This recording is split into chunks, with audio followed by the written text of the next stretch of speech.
Hello and welcome to Hello Governor, the podcast. As always, I am Abdullah, and with me today is Belden. Is that how you pronounce your last name, Harry Belden? You nailed it, Belden. That's right. Awesome. First try. Yes, I didn't botch someone's name. Yes. Killer. And let's just get right into it. What made you want to get into voiceover? Well, great question. I never thought of it as, oh, I want to specifically get into voiceover. I was always I wanted to be an actor. Both of my parents were actors. They performed at the Second City in Chicago. That's how they met.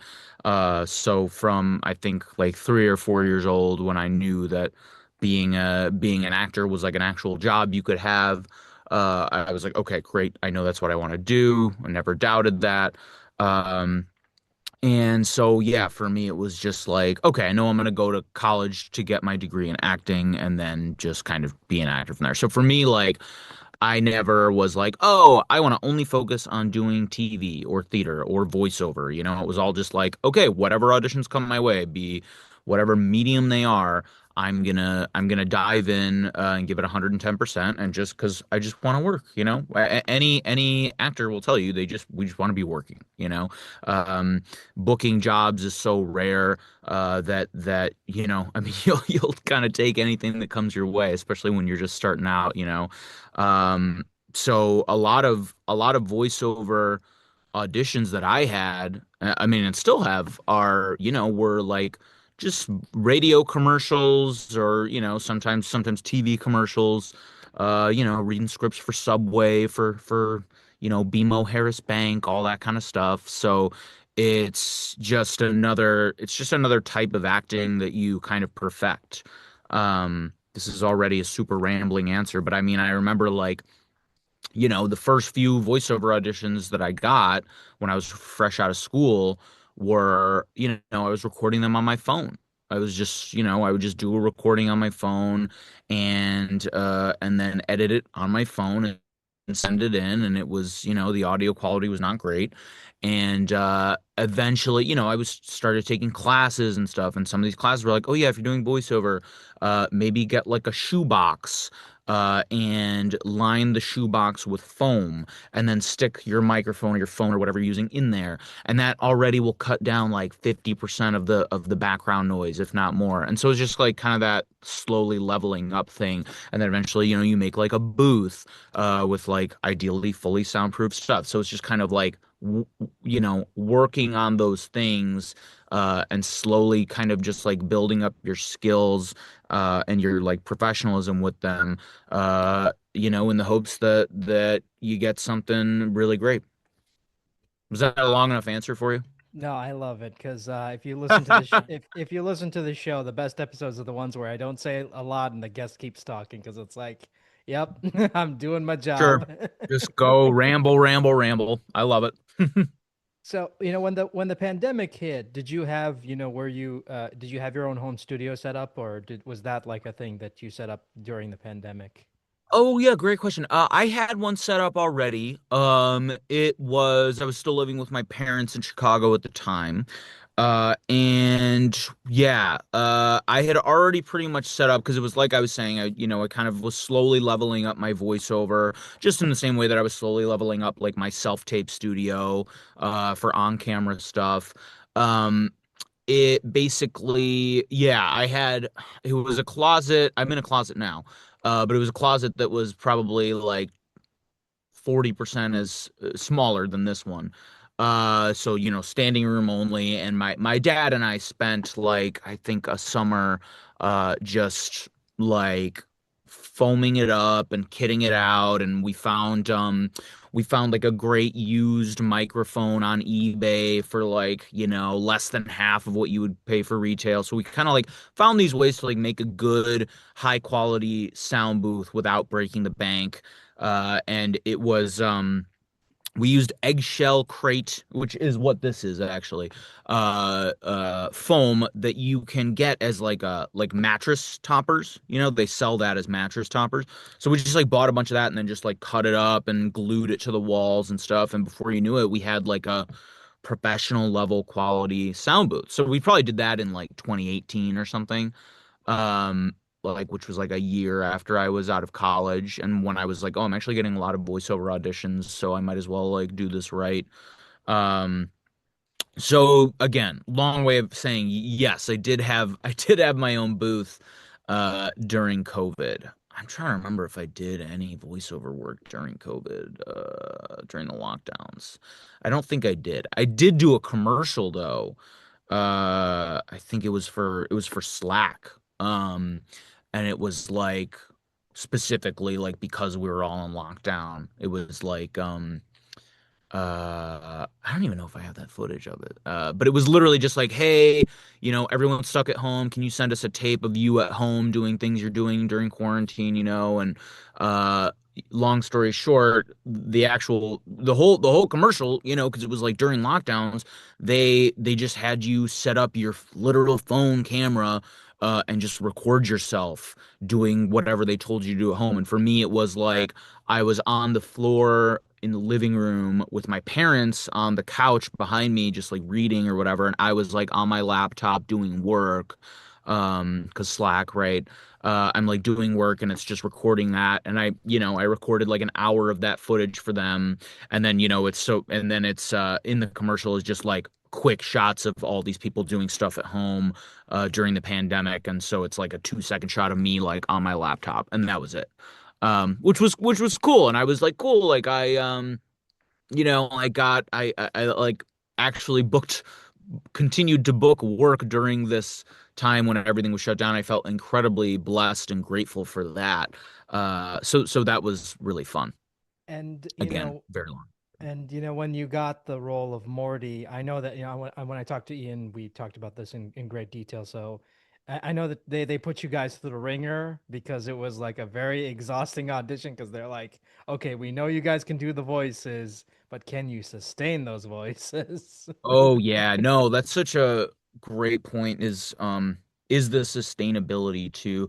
And it's like the sustainability, it's also like, I think especially in sort of the time when they were looking for the roles, it was, there's a lot of like, impressionists, doing the voices. Like, I mean, Ian and I both said like we did the voices, but they were just at home, with friends, and it wasn't, we weren't like, yeah, I'm practicing this voice because one day I'm gonna take over this role. And it was just like, oh, it's like a fun thing. Um, but I think there's sort of there's that difference between, oh yeah, like I can do a few lines from the show pretty well versus like, okay, here's a completely new script that you've never heard before, you've never heard these characters do it before, can you do the voice, can you still do the voice and keep it in that character and keep the spirit of the character, and I think that's where sort of the acting comes in more so than just sort of like, repeating line readings, doing impressions, that sort of thing, which I think was, a big sort of hurdle, in terms of what they were looking for. But yeah, I mean, it's like we're doing these voices for hours and hours at a time in the booth. And so you need to be able to sustain that and sustain it well. It's like if an hour or two in your voice starts to kind of fade out and just not sound quite as good, either need to stop it there or find a way to sort of keep it fresh because this is all going in the show, this is all needs to be the top quality, right? So I forgot what I was going to say. Yeah, basically just the longevity, and they were so great about it in the audition process.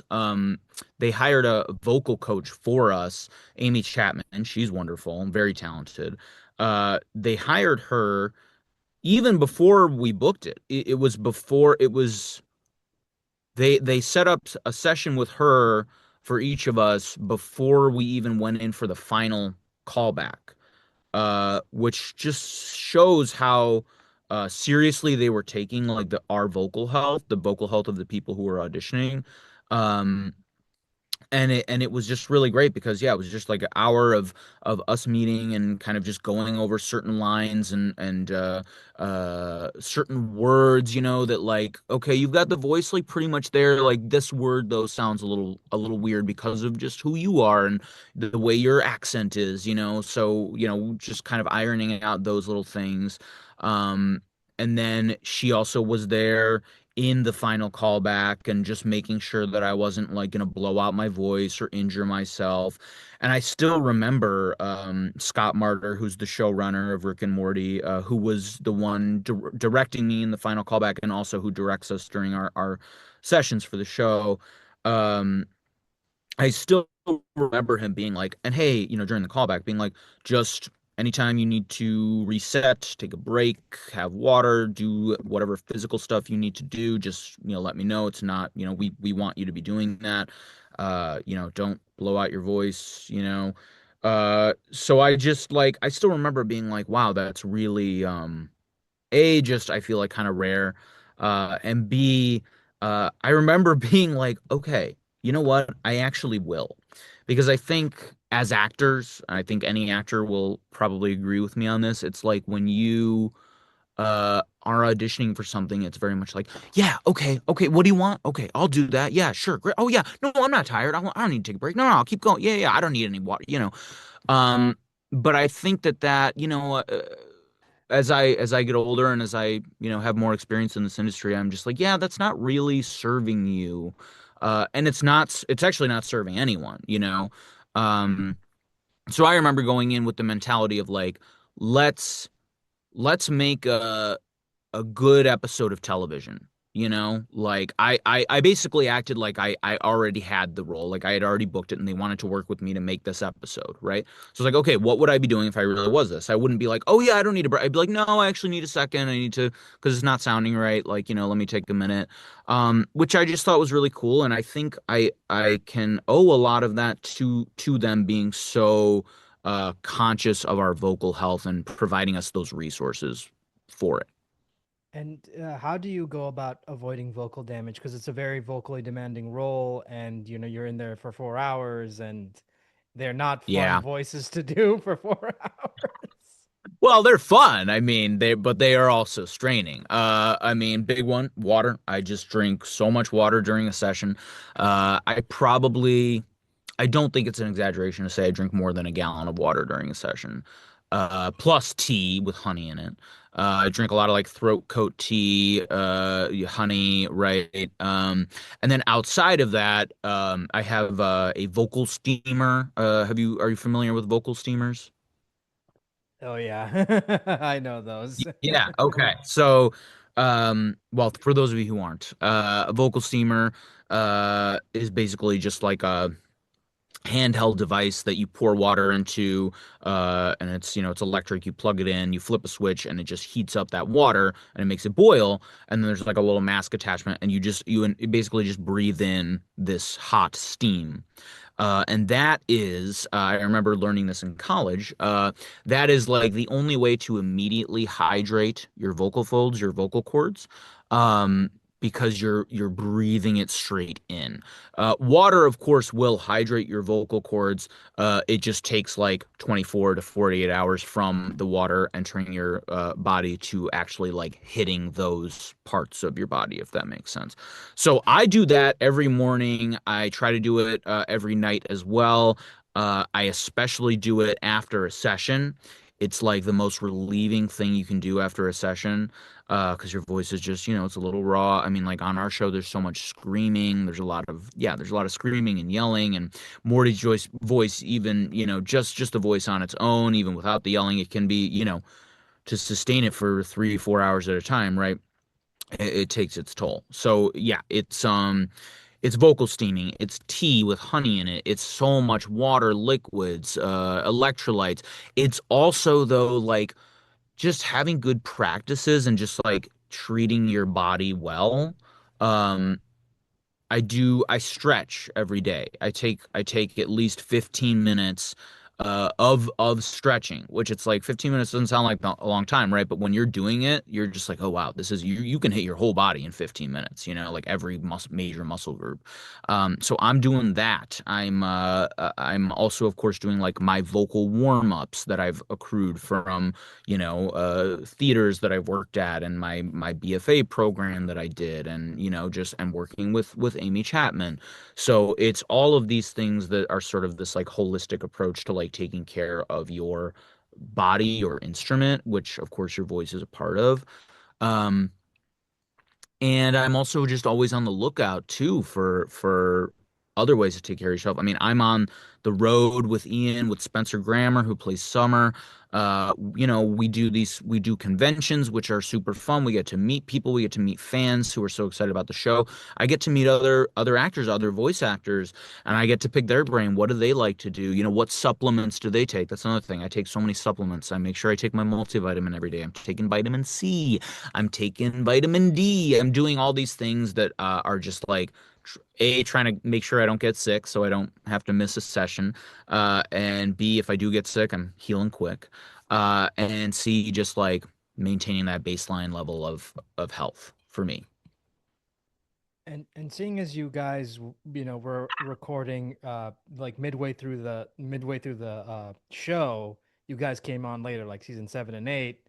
That's correct. Was there any difficulty getting into the mindset of these characters because they had already been developed and gone through years worth of character development, and you're brought in being like, okay, you got to be these characters. You can't just like be a sound alike. You have to be these characters and where they are in this moment in the show. Yeah, yeah, that's a great question. I- you know, it,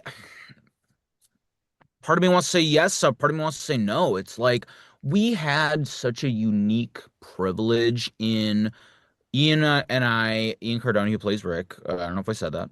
You know him. Uh, Ian and I had such a privilege in that we were both big fans of the show. It's not like we both had just like heard of the show and what, like we both watched the show as it came out. We knew every line. We quoted it all the time. We did it with our friends at home for fun. So getting into the mindset of the character was a different process than you often get as an actor. As an actor, you're usually auditioning for things that are new, right? Obviously. Um, Unless it's, I guess, like theater, Shakespeare, things that have been done before, but you're still, of course, putting your own spin on it, right? With this, it was, yes, we want the voice to be as close as possible, but of course, we also want you to be embodying like the spirit of the character, the energy of the character. Um, Made so much easier by the fact that we had 6 seasons to draw on, 6 seasons that we had watched as fans to kind of just, and unknowingly those characters were sort of seeping into us and allowing us to make those informed decisions when we were in the booth, actually playing the characters. So, yeah, I don't know. Yes and no, I guess. And what was it like voicing multiple Mortys? So fun, man. I mean, first of all, like Evil Morty in season 7, I was like, I mean, I couldn't believe it because here I am doing this dream role, this, character that I love so much. Now I'm playing him. Okay, that's crazy enough. And then it's like I think we almost just went in order for that. So it was like the 5th episode that I was recording, and I got the script, and I was like, what? I was like that. First of all, this is episode 5, so it was just in the middle of the season. Okay, even Morty's back. Okay, so I'm playing him now. Okay, uh, all right. And I just kind of dove in and, obviously practiced my Evil Morty a lot and found that I like love doing him. He's so much fun. He's so chill, and he's in control. It's just such a different way to play how Morty, how we normally see our Morty. Um, so that was a lot of fun. And then in season 8, arcade Morty, right? Um, what's his, Doc Morty, was so fun. Yeah, those two were just such a blast to play. So it was like, it's just, every time you see something like that, like a different, like an alt Morty or whatever, it's just such a gift. because it just allows you to like flex your creative muscles a little bit more. So yeah, I just, that's like part, and that's like part of what I love about Rick and Morty so much, even just as a fan, is like I love alternate universes. I love multiverse stuff. I love seeing like, oh, the road not taken, like, oh, this character is like this because this happened in his life instead of this, like, so that kind of thing is just really appealing to me. So I often like to think about like, oh, well, okay, so why is this Morty different? What makes him like, what happened to him that made him this way? So like with Arcade Morty, like he obviously has had this sort of leadership position thrust upon him. He finds that he takes to it pretty well. He's not like cold and cynical like evil Morty, but he's a little bit more self-assured than our, Morty that we follow on a day-to-day. So it's just long story short, it's a lot of fun. And out of all the stuff you've recorded for season 7 and 8, which one would you say was your favorite to record? That's a really good question. Just thinking back, just scanning the archives. I think the cake is still taken by Unmort Rickon. In terms of how much fun I had recording. Um, I also had so much fun during the Observer episode of season 7. Especially when Morty turns into a boat. That was very fun. Uh, yeah, I think season 7, episode 5, Unmort Rickon, is just like part of it being the sort of the awe of me getting to play Evil Morty. Plus just like how, I mean, I'm a sucker for the lore episodes. I always was when I was a fan watching, like as soon as it became obvious it was a lore episode, I was like, okay, great. So there was sort of that like just satisfaction that I was taking in it as a fan. And then, we got to do so many fighting scenes, so many like efforts, and just getting to see that before it came out too, with it being the first season I worked on, was just like really, really cool. So I'd have to say that one. Yeah, especially when it's like the first time we ever see like evil Morty interact with Rick Prime. That's like, oh my goodness, that's something Right? I don't think anybody ever expected would ever happen ever. And certainly not in the middle of the season. It's just I love how they did that. It was such a perfect way to do it. Yeah, must have been a lot of fun. And out of all the lines, what are some of your favorite lines that you've recorded for season 7 and 8? Oh man, I really like when Evil Morty asks Rick, he's like, shouldn't you be turning yourself into a pickle? That one was just like so great to me. It's just so like offhand, and he's just like, yeah, I don't care about you. Like, I just go do your stupid pickle stuff, whatever. I really liked that line. I loved, like, yeah, I was saying earlier, I loved the boat scene with Morty when he turns into a boat in the Observer episode of season 7. Uh Even though this didn't make it into the final cut, but they, during that session, they were like, okay, cool. Like, I think it would be a good idea if, because his mouth, as the boat is right by the water, we should do a few takes where you're like trying to say your line, but water keeps coming in. So they were like, so like, drink water and then gargle it and try to say your lines that whole so the whole I'm like doing that in the booth, and like they're cracking up, and we had so much fun. I have like water all over the front of my shirt by the end of it, and I was just, yeah, that was so much fun. And then I'm watching the episode, it's like not even there. I'm just like, oh my God, like they were just messing with me, they were hazing me during in my first season, right? That even though it's not in there, like I had so much fun doing that one. That episode just has so many bits of gold in it too. It's like, yeah, ain't no way is he gonna do it, and then he does it, and then it's like, told Right. you Yeah. he'd Hey, do it. whatever we need, right? And speaking of like difficult sessions, like out of all the stuff you've recorded, which scene would you say was the most difficult that you had to record? That's a good question. What comes to mind immediately is the probably just the fear hole episode, like towards the end when Morty has that realization of, spoilers if you haven't seen season 7, right? Is that one Rick really isn't in the hole. We did that one a lot. Uh, there were some rewrites. I was also like sick when I was re-recording that episode. So I'm like trying to keep it together and like that was a challenge. In the best way, because that moment needed to be perfect, that realization that he had, um and that sort of and that like literal scream that he has, upon realizing that it's not really Rick and upon realizing what his actual fear is. For me, I was just like, okay, this needs to hit home. It's the whole crux of the episode, right? This the big reveal. So for me, I think I just had like a lot of pressure on myself of like, you gotta nail this. And I thought you did a great job because like I said Thanks, man. when I interviewed Ian, I think that was my favorite episode of the entire series. And yeah, It's mine too, man. Mine yeah. too. I remember. Although there are a couple in season 9 that I think might take the title for me. That's all I'll say. No, because I remember the first time I watched that. The first time I watched what do you call it? The finale of season 7.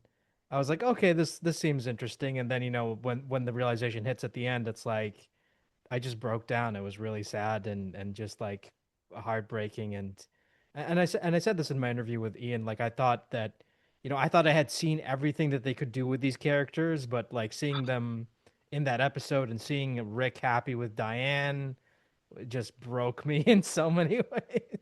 Right? Right? That's the amazing thing about the show Rick and Morty, but of course, like, especially the writers of Rick and Morty is I mean, I swear, every time it's like you said, you think you've seen it all. You think you like the thing what makes Rick and Morty such a great show to me as a fan is the fact that you will queue up an episode, and if you haven't seen it before, you'll watch the first like 5 minutes and you'll be like, okay, I get it. I kind of see where this episode's going. This sci-fi thing has been established. That's going to lead to this happening. That's going to lead to this happening, right? And it's like almost every single time it goes completely in the opposite direction of what you're thinking, or in a third avenue that you never even considered, and it's always just off the wall. And every time I'm just like, wow, did not go anywhere near what I thought it was. I don't know why I thought I knew. I thought I could predict this show. So and that's just like a testament to how talented and creative and brilliant, honestly, the writers of the show are. They're still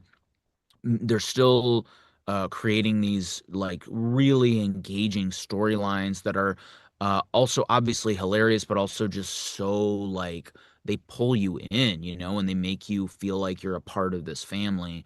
And it's just like amazing to see what they're still coming up with, especially in these later seasons.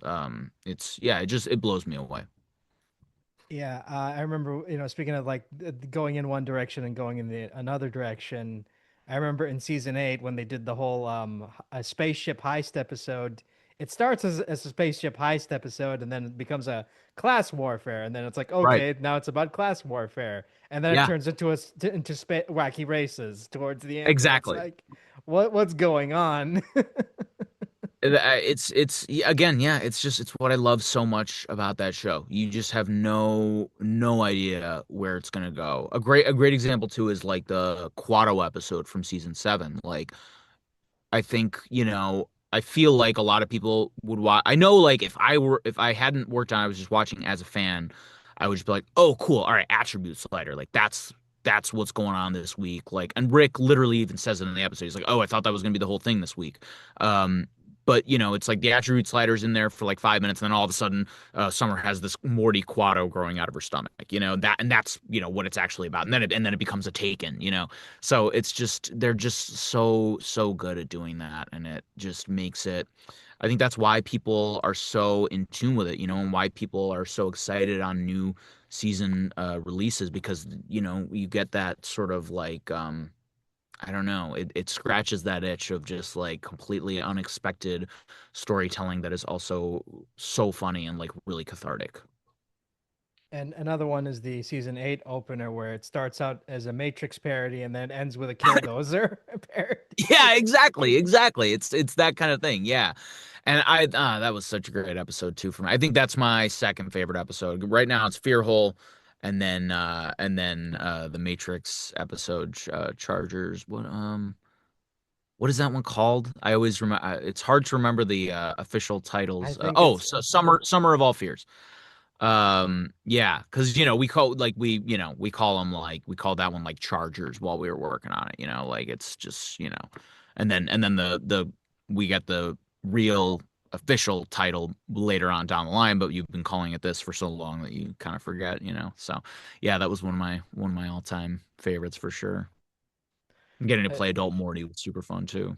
oh, I love the joke where he's having a flashback and then Rick is like, if you're having a flashback, you need to tell me about it. I know, dude. Yeah, same. That was such a funny moment, and it's funny because I remember I was still living in Chicago at the time when I got the script for Summer of All Fears. Um, I want to say, I think it was the first script I got for season 8. And I'm just like in my office reading it on my computer.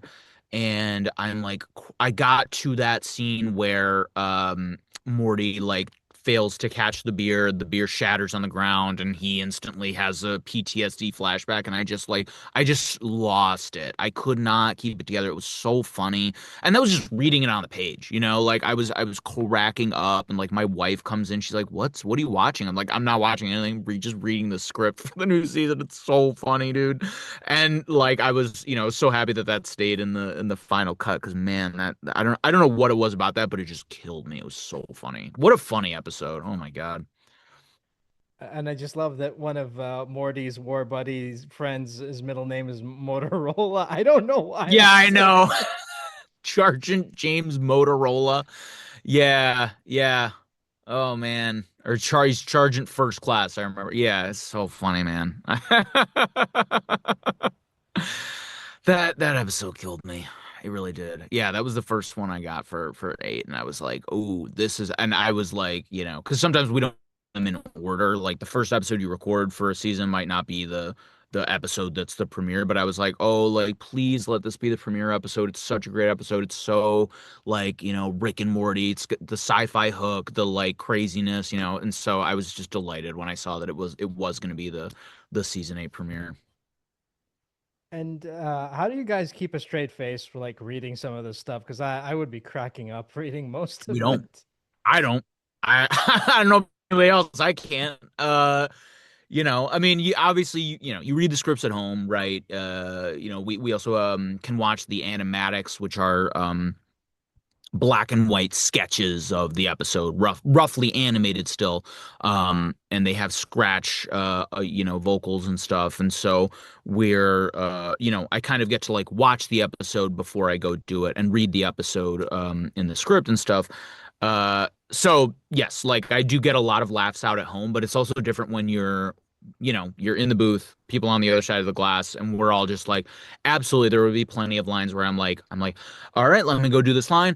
And then I just crack up laughing because the line is so funny. And I'm just like, all right, sorry, I just need a minute. And then and then Scott Martyr will make a joke, and that doesn't help. I like double over laughing again, and I need like a minute to compose myself. And we get a couple lines out, and then we all start laughing again because of what somebody said earlier. It's just like, it's those are the moments where I'm like, I'm just so lucky to be here. I like feel so incredibly grateful because like this is my job. We're having fun. We're laughing. Not only are we making each other laugh, but once we get this down and then, however many months later it comes out, we're making, just so many people, millions of people laugh with how much fun we were having in the booth.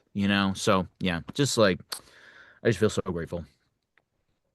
Are there any Rick and Morty bits that just randomly pop into your head while you're just doing other stuff and that just like randomly pop into your head and it's like you just random I don't know why that you think about that and it's like, oh Like while you mean just like during the day? yeah, yeah. Oh yeah, I mean yeah, all the time for sure. Like to the point where I have to kind of like keep a lid on it a little bit because I think I do it so much that my wife is kind of just like, I get it. Like,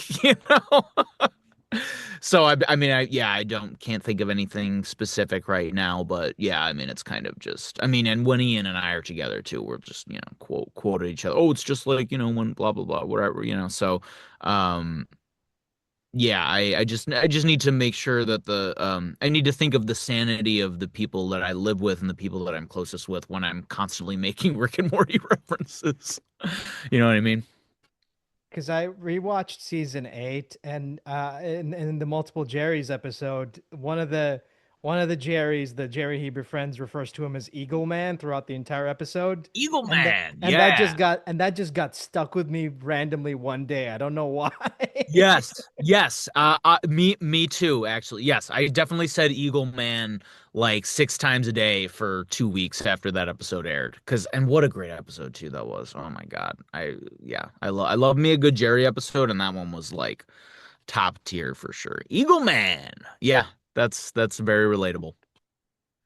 Does imposter syndrome ever kick in when you guys have to do like panels with like Summer with like Spencer and Chris and Sarah whenever she does stuff at Sure, yeah. I mean, I think like maybe a little bit more at the beginning. I guess there's sort of that feeling of like, oh yeah, like they've been doing the show for like over a decade and here we are and we did this one season at the time. Like, I think now though, like, no, not really. Like I'm in it. We've got 2 seasons under our belt that are out. We're working on multiple others. Like we're in it. And I think the fans are feeling that way too. Like I think we're all just obviously happy that the show is going on, that we're getting new episodes of Rick and Morty. And also just like, being more than 2 years on the job now, like we know each other so well. Ian and I obviously know each other really well. We hang out all the time. We're very close, very good friends. And Spencer, even we do a lot of a lot of traveling for these conventions and stuff. Sarah is wonderful. I don't see her as much, but I did just see her a couple of weeks ago in Atlanta for the SCAD Television Festival. She's so great. I feel like close to her. I feel close to Chris Parnell. So yeah, I think that feeling really kind of has faded, which is again so wonderful, and I feel so grateful for, that we've got to like do so much work on this show that I love so much, um, and to really feel like solidly part of it. And I know that you guys don't record together, and Rick and Morty is famous for having a lot of guest stars. And in season 8, you did get to work. Yeah, I mean, you didn't record together, but you did work with Maurice LaMarche, and I'm kind of wondering, did you get to meet him at some point? No, I can regretfully say no, not yet. But that's the thing, if he's at a convention or at some panel, and I happen to be there, it's nice to have that of hey, work on the same show. You played my son. So, technically I'm your dad, right? Like, there's kind of that fun element to it. But yeah, it's fun because I can, yeah, I like joke with my wife again. I'd be like, yeah, like I did a scene with Liev Schreiber in season 7 in the Fear Hole episode because he plays the stranger in the Denny's, who shows them the Fear Hole. And but no, I haven't met him. Obviously because of the nature of the voiceover being a solo in the booth. Um, it's still cool to be like, yeah, I've shared a scene with that person, right? We had Hugh Jackman on the show. Have I met Hugh Jackman? No, but I worked with him. And seeing as you guys do a lot of conventions, what was that? How has that experience been like for you? Oh, it's been so great. I love doing the conventions, specifically because I get to see so many fans and I get to you just get to see how much the show means to them. Uh, I mean, I can't tell you how many people have shared with me that, Rick and Morty has gotten them through, dark periods of their life. It's really like brought a ray of light, to their lives, and just sort of allowed them to have those moments of escapism, happiness, whatever. It's a lot of people have said that it's the one weirdly the one show that their family all watches together, which I just think is honestly so wonderful. Um, and then of course you get to see all the cool memorabilia that they have, the Rick and Morty tattoos that they have. Um, I remember a guy came up to Ian with he said, "Hey, can you sign my leg?" And Ian was like, yeah, sure, I guess. And then the guy plops down his prosthetic leg on the table. And he was like, oh, okay. He was like, all right, I'll sign it if I can say I'm a leg, Morty, from the Observer episode. So it's just like stuff like that that makes for really fun moments of, connectivity with the fans. I also am a big fan myself of, I'm in a lot of fandoms. I'm a big Star Wars nerd. I'm a big DC guy. I love Batman, Superman. I also love, like, Marvel, Spider-Man, Avengers. Like I'm a big superhero nerd.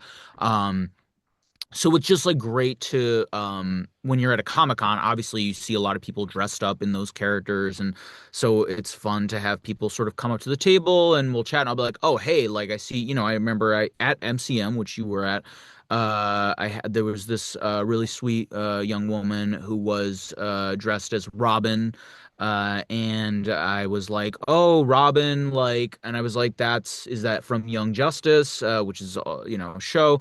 And I love Young Justice, so I kind of recognized it, and we had a nice long chat about the show, what we liked about it, and if we're hoping it continues. So it's just like stuff like that that's even sort of outside of Rick and Morty. It's like what I love so much about going and doing those conventions, just because I'm kind of a huge nerd. Okay, when Ian got the role of the Riddler, did you go up to him and be like, "Okay, who did you base your Riddler off of?" Oh yeah, no, he called me right after he got it too. He was like, "Oh, can I tell you, like, oh yeah, I'm in Book of the Riddler?" And I was like, "Oh my God, that's so cool!" Like, because he knows I'm a huge Batman fan. And then yeah, I did ask him. I was like, "Yeah, so okay, like, who'd you kind of base him on?" He was like, "Yeah, he based him on, like, Jim Carrey style, obviously doing his own thing with it, but like that's sort of like the inspiration of it, from Batman Forever." So yeah, that was a pretty cool moment. I loved that. And I was so happy that he like called me immediately too. Plus, I mean, I can safely say that I'm the first guy to get my official Riddler Funko Pop signed by Yeah, him. you are So, for sure. Yeah, yeah, yeah, yeah, yeah. I love that you did that. I think that's really great. yeah, because and I even told him like I was really upset that when the game launched he wasn't there, and I'm like, but why isn't he there? I know, dude, tell me about it. I downloaded the game and I was like, all right, man, like I'll kind of tap my way through it, like try to unlock you as soon as possible. And then it was like, like a week later, I was like, dude, how long is this gonna take? Like I want to, and he was like, I know, I'm doing the same thing. I'm doing it like 10 hours a day. I haven't, like, so he's like, give me so I think it was like they were dropping the characters like over time. So it was like his character, the Riddler, was not going to be immediately accessible in the first couple of weeks of launch, and I didn't realize that. So he's in there now, and I've heard it, and it's fantastic. Yeah, it's so weird. Like after MCM, I got my pop signed, and then I open up Instagram and they started teasing Riddler, and I'm just like I'm looking at my phone and they're teasing Riddler, and I'm looking at the Funko Pop I just got signed. It's so surreal. But you knew he was playing Riddler, obviously, Yeah, I because mean why else would you? Okay, I was I mean like, wait, you got him to sign a Riddler Funko? You didn't even know, and then that would be wild. no, I mean obviously, I mean he announced it. I mean it's on Right. IMDb, Yes, that's right. so That's right. like you know. Fair. It'd be weird if it's like, oh yeah, can you sign this thing that you have nothing to This do this with? random this random thing, and then 2 seconds later you realize. No, but I mean, I'm happy that I mean, because Ian's a good friend of mine, and I'm happy he's getting more work. So Oh I yeah. mean, Yeah, yeah. I It's just you're always it's always so nice to see good people succeed and like I know Ian and he's a good person. So it's just yeah, that kind of thing always makes me happy because when good people succeed and when your friends succeed, then you succeed, you know? So it's just like I'm a big fan of that, just sort of positive energy, supporting each other. That's like just a good way to like go about life and like feel good yourself, you know? And outside of voiceover and conventions, do you have any personal hobbies? Oh man, yeah. I'm a big reader. I love reading. I read a lot of comic books, if you couldn't tell. I also am big into right now I'm big into fantasy. I read a lot of like science fiction and fantasy. Right now I'm in fantasy mode. I finished the whole Mistborn series, if anyone's Mistborn fans out there, by Brandon Sanderson. So then I moved on to his next his like big magnum opus, which is the Stormlight Archive. So I'm on the second book of that. So yeah, I'm a big reader, comic books, novels. I also am a very active person. I'm a big fan of working out. In my before Rick and Morty, as my day job as an actor, I was a personal trainer, group fitness instructor.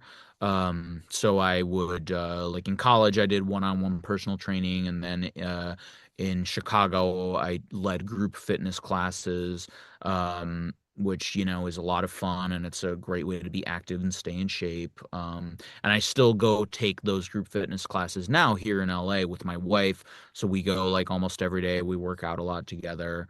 Um and then I also do I'm a bit of a gamer now. I have been playing a lot of games with Ian. We like to play Age of Empires 4, which is a real-time strategy game. We've been doing that's that's kind of taken over my life a tiny bit the past couple of months. It's incredibly addicting. Highly recommend it. And yeah, so it's I don't know, do I do anything else? Yeah, so it's like all that stuff plus acting takes up most of my time. What comic book runs are you currently reading? Oh, so glad you asked. I am currently reading, as of just before this interview, I was reading Absolute Wonder Woman. So I'm trying to keep up with all the Absolute comic titles. I have not picked up the latest, like, I think I'm like one behind on Absolute Superman, and then a couple behind on Absolute Batman, and then I just started, I think I'm like three or four behind on Absolute Wonder Woman. And then I'm really behind on all the other ones. Like they're so good. I don't know if you are familiar with this. Are you familiar at all with the Absolute Universe?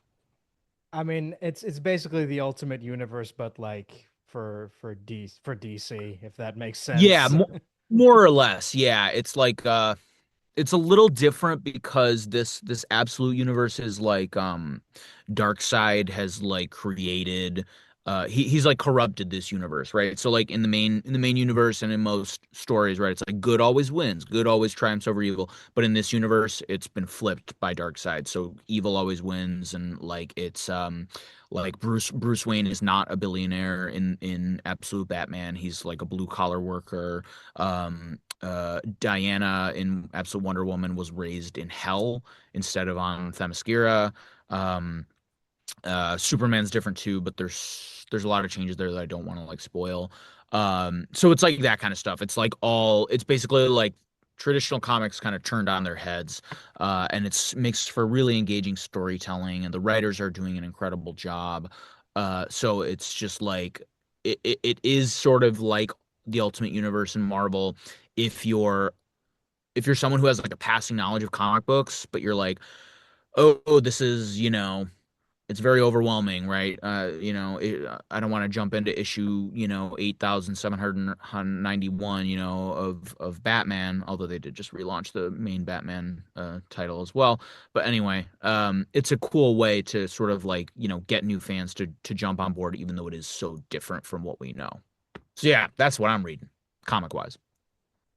I mean, I'm still like I read a couple issues, but I'm terrible when it comes to this stuff because it's like I should read more. And then it's like, and then something happens, and it's like, well, there goes my free time.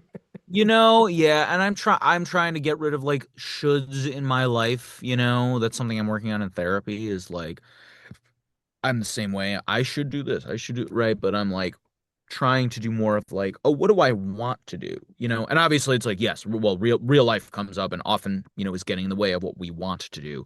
But I think just sort of having that reframing of the mindset of what I want to do, um, I mean, just makes it more fun because you're doing something you want to do instead of something you think you should do. But it's also tough with comics too when they come out monthly.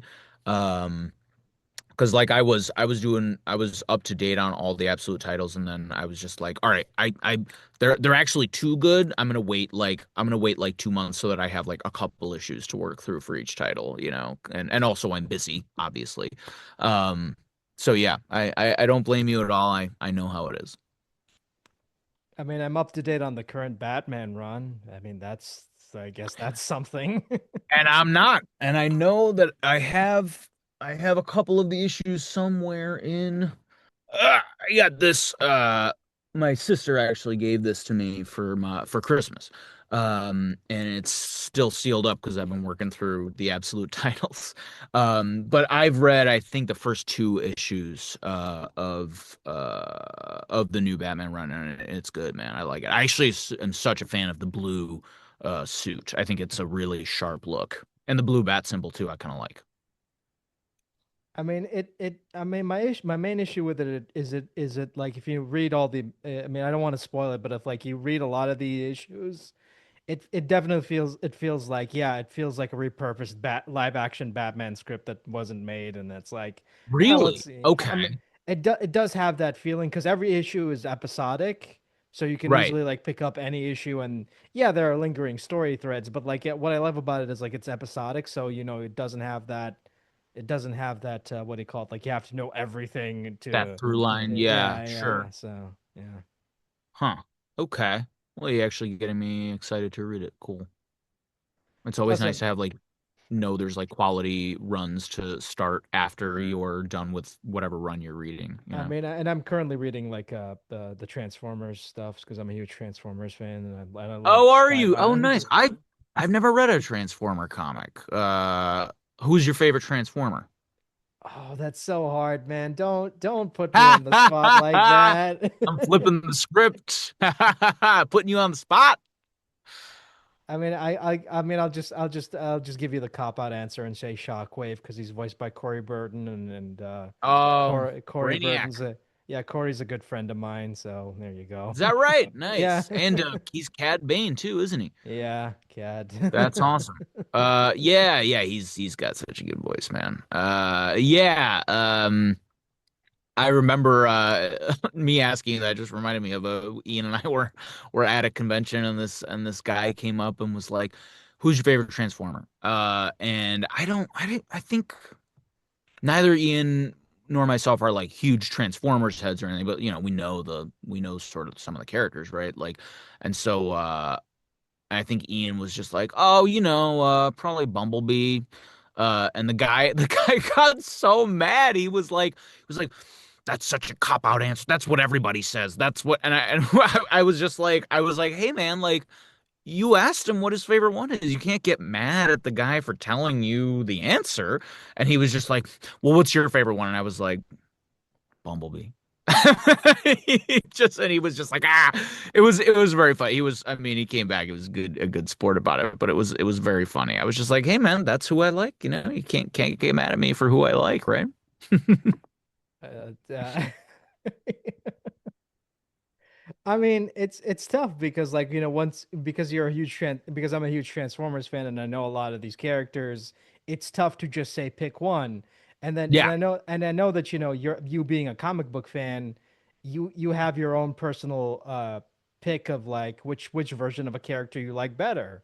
Like sure, yeah, anyone can say Superman, but which version of Superman is your favorite? That's the yeah. big question. Yeah, that's a fair point. That's a fair point. There are so many, even just the Elseworlds comics, too. Like there's so many variations and so many runs and so many, I mean, even within the same universe, different writers taking over and, they all have their own take on the characters. So, yeah, that's fair, But I'm like, I don't think any answer is really a cop-out answer because like you like what you like and that makes you who you are in a sense. You know what I mean? And speaking of superheroes, like I'll ask you, like, who's your favorite superhero? Batman. Batman, Superman, Spider-Man. I'm very basic. Don't at me. I love him. Batman, just like he's just got that aura. He's super cool. My favorite like shots of Batman panels in the comics are when he's just kind of like a silhouette and you just have the white eyes and it's just like so intimidating and cool, man, and he's just got that X factor. And then Superman I love because he's like so inspirational and like makes me hopeful and like if you're like read Absolute Superman, man, it's so good and it's like very cathartic right now. Um and then Spider-Man, such a fun character. He was my like go-to superhero growing up. He's such a fun character to watch on the page, specifically like with the way he moves with his power set, and I just, he's also just like so strong. Like he's like kind of an OP character, but a lot of people don't realize it. Like he's like an Avenger level player, but he just sticks to like street level stuff, so yeah, I mean I could go on and on about superheroes. But yeah, those are my big three, my top three. I mean, I'm almost the same, but I would switch like Superman for Wolverine. I love Wolverine. I don't know Oh yeah, why. Wolverine's great. You know what? Yeah, I remember as a kid, I guess I thinking back on it, I'm reminding myself of that Transformers fan, but I remember being as a kid being like everyone likes Wolverine, man. Like what's the big deal with Wolverine? Okay, he's got claws. You know what? You know what? I can just have knives. Like that's the same thing. Okay, he can heal. You know what? I can just like get a first aid kit. It's the same thing. Like that was like my big stand that I took as a kid on the playground, when everyone was playing X-Men. My favorite X-Men growing up was Cyclops. I think because you know what, it was because he was in Marvel versus Capcom 2. Remember that game? And I just like I didn't know a lot about the lore at the time, and I was like, that guy looks cool. I like his like yellow straps on his blue bodysuit, and then he's got this red. His eyes are red, and he's shooting lasers. Like that's so cool. Shooting lasers is awesome. So yeah, I was always a big Cyclops stan growing up. But I have come around to Wolverine. Obviously, I was like, okay, I get it. I get why he's like by far the most popular X-Man. He's really cool. He's got super cool powers and he's got a very interesting character. Yeah, I mean, I'll just say this. Like, I mean, growing up as a kid, I grew up with the X-Men cartoon, and Wolverine was always my favorite. I remember running around as a kid wearing a Wolverine costume, and it was terrible, Yeah. and that thing smelled awful. Oh man, yeah. You don't have to tell me about that. I from age 3 to 6, I wore a superhero costume every single day of my life. Like I would wear, I went through a Flash phase where I was the Flash every day. Spider-Man, yeah, I wore that Spider-Man outfit out so much. Like I think we had to get a new one because I just literally wore it every single day. That was like I was the kid in the neighborhood that just was always wearing a superhero costume. And I don't remember this myself, but I remember my parents telling me that I think like when I was 6, so I was at like first grade. It was Halloween or something, and I didn't wear anything. I would just dress normally, and everyone was like, "Harry, where's your costume? Like, why aren't you dressed up?" And I was like, "I am dressed up. I'm me." Because I guess I was just like had enough self-awareness to be like, I wear costumes every day. I don't need to do this today. Like, I don't know what I was thinking, but I did do that for yeah most of my childhood. I was the kid who wore some kind of superhero costume. And like, it was like I had a Batman one that was, a trash bag tied around my shoulders and this like random vaguely Batman styled mask, but I don't think it actually was Batman. and then like some like black rubber boots that were two sizes too big. So I would like make my own costumes, and it was a lot of fun. Buzz Lightyear too, I made my own. Anyway, I loved dressing up as a kid. Maybe that is what led to me being an actor. Oh man, I love it. I mean, and I think that's what makes voice actors so great is because they're still kids at heart, you know. Oh yeah. Um, and I also want to ask, like, because I know that you guys are on a softball team. The Rick and Morty crew You know is. about that? Yeah, yeah, man. We're on the Rick and Morty softball team. We haven't been playing because they're like renovating the softball fields that we play on. But I believe we'll be starting back up again soon, and yeah, it's so fun. Yeah, we work with a lot of the animators on Rick and Morty who are on the team. And yeah, Ian and I, we go every week, and we have such a blast. And then this guy Daniel, who is the partner of one of our teammates. He records like a lot of the games, and he'll like edit them and then put them on YouTube after, and so we get to watch the games and stuff, and it's so fun. He'll add like captions and sound effects and stuff. He's really great. He actually plays Age of Empires with us too now. He's really good. So yeah, it's man, it's such a blast. It's such a good like social outlet too. Um, because I find myself like if I'm not it can be so easy, especially in this day and age when like so much work can be done from home. Like I find myself just kind of like isolating myself without realizing it. So it's like doing these things like softball, uh, as a way to get out of the house and a way to be social with other people, not to mention being active and like, getting exercise that way is just like such a blessing, honestly. And now that I'm talking about it, I'm realizing like how much I miss it because we haven't played since December, I think. Because we got just steamrolled that season, so we didn't get to play the playoffs. So yeah, whatever, it's fine.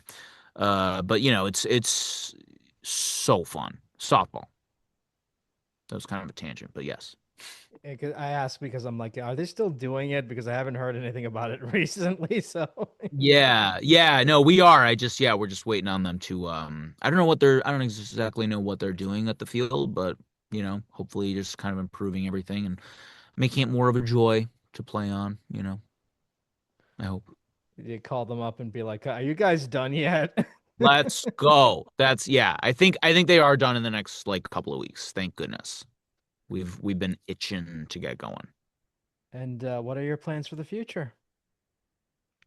Just keep on trucking, man. Like as an actor, you're constantly auditioning for stuff. So it's just like doing the work, working on the craft in my own time. And then, outside of that, just like trying to be more present in life and like, following my wants and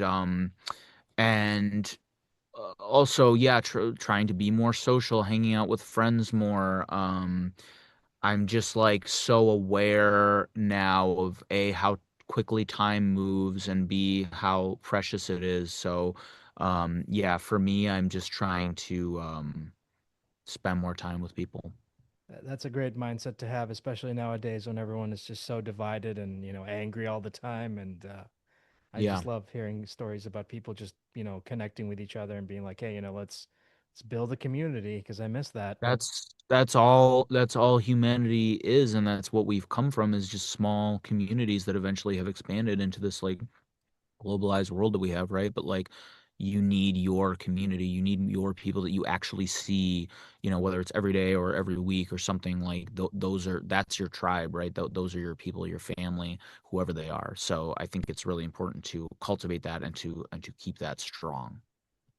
And I take it like you're still auditioning for stuff, right? You're constantly, grinding on that as well. Yeah. Yeah. Oh yeah. No, there's always stuff coming in and you're always just like, it's, acting, it's a very difficult industry, for it's like 999 no's, maybe one yes, and that one yes is by no means guaranteed. So it's but as an actor, your job is to just put your best work out there, to do the role as if you were the one doing it, as if you have booked it, and then to let it go, and then that's it, and that can be very challenging at times, and you know, in an industry where there's so much rejection, not even rejection, but just like not hearing anything, it's tough. But so you have to really love it. You have to love not just acting, but you have to love auditioning because that's the job 99% of the time is auditioning, So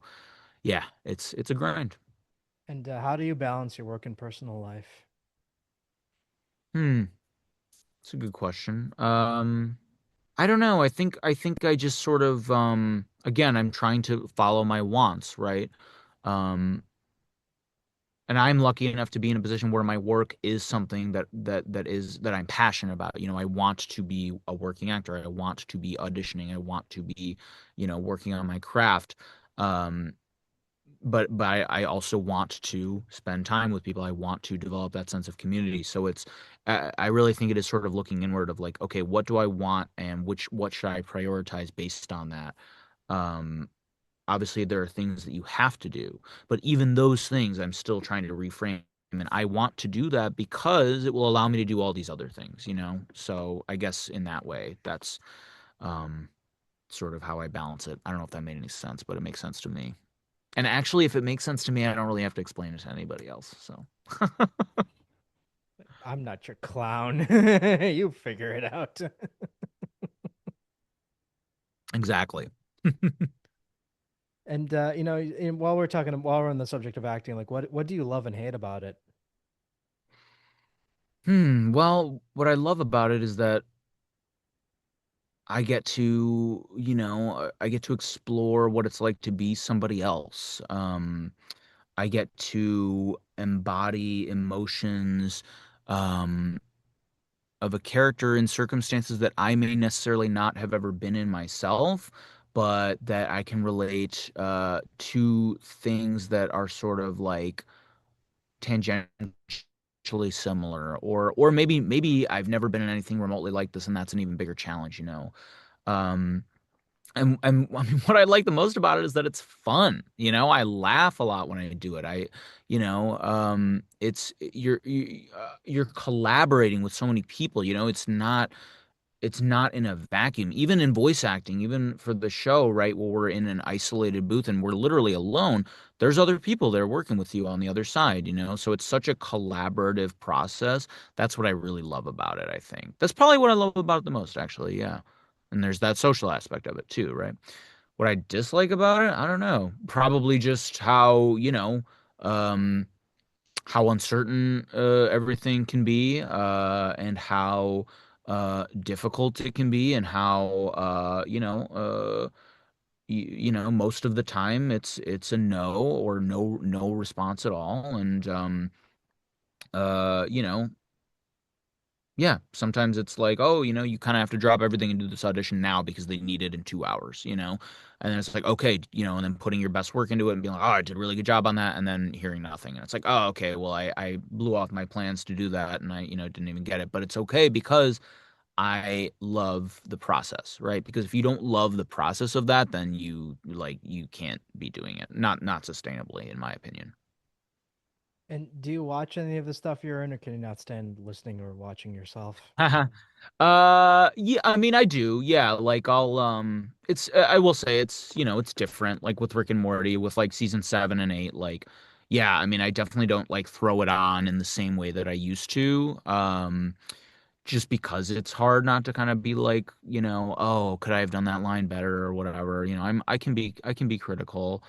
Um but I'm not someone who's like, no, I can't watch myself at all. I don't watch that. Like, because I appreciate how much other people's effort have gone into those episodes, other voice actors and animators and writers and directors and all that. Like, again, it's not a vacuum. It's like so many people have worked on this one thing. So, like, who am I to let that get in the way of my own enjoyment when watching it? Plus, like you got to stay up to date. Otherwise, like when someone asks you something at a con, you have to be ready for that.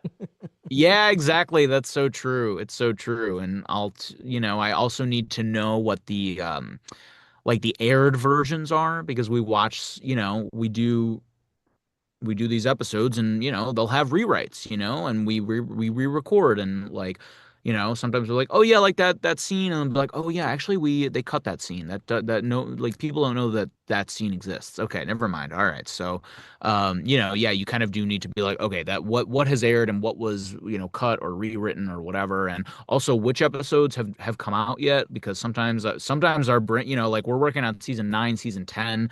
Eventually we'll start working on season 11. Like, so it's like I need to make sure I'm like, okay, that episode is from not season 10 actually. So okay, I'm not going to talk about that. I know that these episodes are 7 and 8. Those are the episodes that are out. That's what I can talk about. So, yes, it is sort of like homework in a way, which is the best kind of homework. Watching Rick and Morty. Uh, and when you got announced as the voice of Morty, were you worried about the fan reception to it, or was it not a factor? Uh, yeah, bits and pieces, I think. I remember there was like a good, like I got the news, and then there was a good half hour of just like, this is amazing, dream come true. Like I went over to my parents' house with my wife, and we all celebrated, and then yeah, probably about a half hour after that, my brain started going like, okay, man, like you're a fan of the show. You know how you'd feel if when if there were actors coming in, replacing the voices, like there's going to be a lot of pressure on this. And then I kind of started being like, oh, okay, right.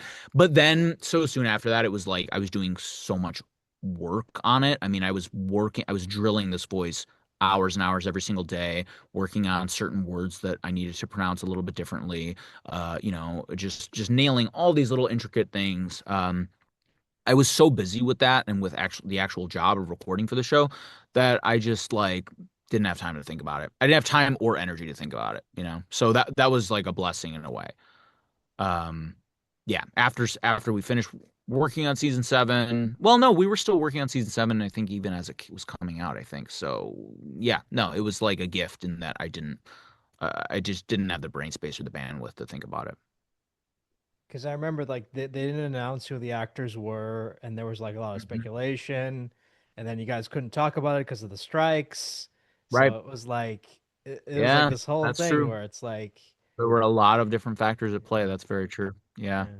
I also want to mention, like, seeing as you do conventions, and a lot of times other voice actors are at these conventions, and because the voiceover world is so small, a lot of those voice actors have also worked on Rick and Morty. So I'm kind of Mm-hmm. wondering, did you get a chance to meet any of your fellow castmates via the cons? Good question. Yes, I did just get to meet Alan Tudyk, which was great. And that was on. We actually sat next to each other on the plane. We were going to a convention in Albuquerque. And then, you know what's funny is I didn't meet him at a convention, but I did get to meet Andy Daly, who played Crumbopulous Michael in the episode with Fott way before I joined the show. But I just saw him at the airport when we were both flying. We were both flying to Chicago for Thanksgiving. I guess I think his like, he has some family in Chicago. And so I recognized him, and I was said, hey, sorry to bother you. Are you Andy Daly? He was like, yeah, yeah. And I was like, oh, hey, man, like I'm doing the voice now on for Morty on Rick and Morty, and we just chatted about that. And he was like, yeah, I play Crumbopulous Michael. It'd be so great to come back. And I was like, Crumbopulous Michael is like I have a Funko of him right there. I'm looking at him. He's like my sleeper favorite like one-off character. He's so funny, man. He's just like I just love killing him. I have no code of ethics. I'll kill whoever. So yeah. I'm sure I've met a bunch of people who have been on the show at conventions, but I am kind of drawing a blank now.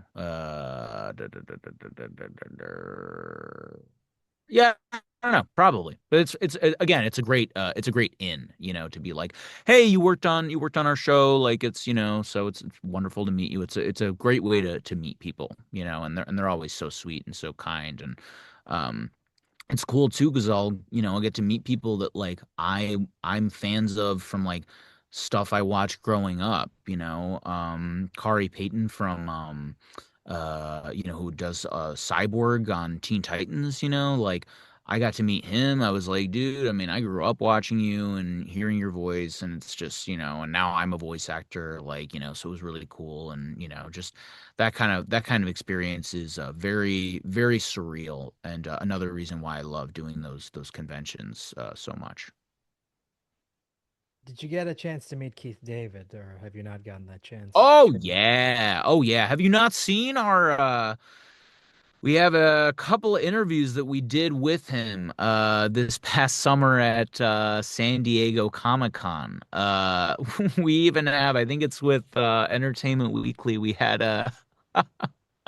they had us do Squabble Up by Kendrick Lamar in our voices with all of us like reading like a stanza or whatever from the song and it was really funny. So yeah, there's that we did with him, and yeah, and so we spent that whole day walking around San Diego Comic-Con with Keith because we were moving from press outlet to press outlet and stuff. And he's just he's so funny, man, and he would just like burst into song, in this like that amazing voice of his. He's just singing all the time, and I was like, yeah, like if I had Keith David's voice, like I would absolutely just be singing everywhere I went because why not, that was really cool. He's a really nice and funny guy. Yeah. I and he also we were with him too, right? Because they were announcing the President spinoff. So he came out as our surprise guest for the panel that we did at San Diego Comic Con, which was just electric. And this when he came out, it exploded. Everyone was so excited. So that was cool. So yes, I can say that I have met Keith and spent a little bit of time with him, and he's a wonderful person. Yeah, man, he's like just again, as someone who grew up with gargoyles, like every time I hear that Oh, intro, tell me about oh. it. Man. Tell me about it. Gargoyles. Oh yeah. Saturday morning, man. Good times. And it's yeah, again, it's surreal to like know that person who had like a big impact on your childhood. It's kind of crazy. Okay, have you ever gotten starstruck? Yeah, you know what? Yeah, I can really only think of one time where I really was kind of just like, oh, oh, oh. Most of the time I'm chill because like you do these conventions and you very quickly realize like everyone's a person. Everyone's a human being. We're all just like going to work, going home, trying to spend time with our families and our friends and people that we love, right? Um, so once that kind of like once you're sort of seeing that side of it, it becomes a lot less of like, oh my God, I'm such a huge fan of you. And it's just like, hey, like, I really enjoyed your work in this thing, But I was at a table, I was having lunch at a convention in Montreal. And it was like a bunch of people sitting there, and I didn't uh it was Michael J. White, who's huge martial artist, movie star. He's done a million things. I knew who he was. I'd seen like, a lot of things that he'd been in. Um, but I was just kind of like, oh yeah, I know he's like a big martial artist, super cool. Um, but what I didn't realize, he was telling a story, and we were all kind of listening. We don't really know each other, but we're all kind of having lunch together. And he's just like, yeah. So when I was in Chicago for the Dark Knight, blah blah blah, and I don't remember the rest of what he said because as soon as he said that, my brain exploded. I was just like, oh my god. Oh, I was like, oh my god, he's Gamble from the Dark Knight. Oh wow. I really like. I kind of just like for a minute, like internally had to be like, oh wow, okay, I'm realizing, yes, okay, got it, that's him. Wow, I think he's the only person from that movie that I've met in person. So I had like I had like a 1 minute moment of that, and then I went back to being like, okay, cool, we're all just having lunch. Like he's a person, like don't don't be weird, But it was very very cool. Because that is my favorite movie, unequivocally. Like if I had to pick one movie to watch on repeat for the rest of my life, it would be The Dark Knight. I remember watching that in a theater when it came out, and that was like a once in a lifetime experience that I will never forget. It was just, Yes. oh Yes, God. completely agree. I saw it in Navy Pier, which is a, kind of it's a place in Chicago. It's on the water. And they had an IMAX, they have an IMAX theater there, and I saw it there. And, I was 12. I was 12 or 13 or something. And I was blown away, man. It was so good. And I was like one of the few people who had seen Batman Begins because like a lot of people didn't even realize it was the sequel to Batman Begins because it was kind of a sleeper hit. Um, but yeah, just like the hype for that movie was huge, and what was crazy is that it delivered on the hype. I think a lot of the times when there's hype like that, it's really hard for it to live up to it. But man, it did, and then some. I mean, yeah, what an experience! It was like all we were talking about for months after was how good that movie was. Again, like the from the opening scene to the end credits, it's like I was just transfixed. Like there was not a moment where I was dozing off or looking at my phone or anything. It's like Yes, I want yes, to see what happens. it's like no, it's one of those movies where a friend of mine we've said like, oh yeah, it's one of those movies where if it's on TV, you'll throw it on and you'll be like, if you're like walking out the door, you'll be like, oh, all right, well hang on, I want to see this scene because this scene's really good, and then you like watch, and then the next scene comes up, and you're like, oh, okay, wait, but this scene's also really good, like, and it's just like that the entire movie. It's just like every single scene, you're just like you don't want to take your eyes off it. It's like enthralling, even from someone who's seen it probably 200 times. Yeah, yeah, now I want to watch that again. It's been I forever know, since me I too. It's watched been a it. minute actually. Yeah. Yeah, I might have to do a rewatch. It's so good, dude. Yeah, man, the opening bank robbery. Oh God, I so know. I so know. amazing.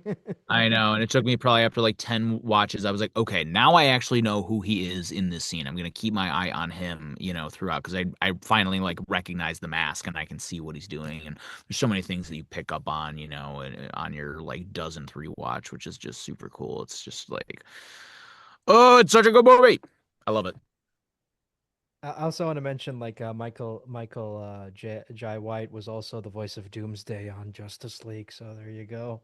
Is that right? I didn't know Yeah, that. yeah, In with the Justice Lords when Superman yeah, lobotomizes him. yeah. Yeah, That yeah, yeah, was yeah, yeah, him. yeah. Oh, did not know that. See, again, I would have geeked out a little bit there. Yeah, I'm actually glad I didn't know that. I would have embarrassed myself even more. Yeah, that's such a good series too, man. I mean, that's like I grew up watching Justice League and Justice League Unlimited, like just such great TV shows. Like talk about like dedication to the source material, that whole team, like Bruce Timm, Dwayne McDuffie, everyone involved was like just so obviously committed to telling like to bringing those comic book characters to life. I go on and on about that. I love that show.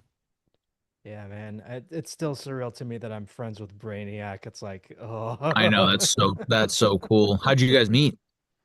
I got him on the podcast. It did not. I mean, the episode with like I tried recording 2 episodes with him, but it just like technical issues. Just like Oh, yeah. But we stayed in touch like via texting. And nice.